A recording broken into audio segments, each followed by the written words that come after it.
এই দেখো, আজকে ফাইনালি আমার মনের ইচ্ছা পূর্ণ হলো। আমাদের গাছে জাম পেকেছে। আমাদের বাড়িতে জানো তো সব ফলের গাছ আছে। জাম গাছটা ছিল না, হয়েছে নতুন করে।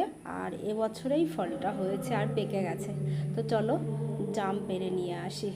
আর এই দেখো, এই নেটটা তো অনেক বড় বড়। তো এই নেটের মধ্যে দিয়ে না ঠিক মতো পারা যাচ্ছে না, যেই পারছি নিচে পড়ে ওই যে থেতলে যাচ্ছে।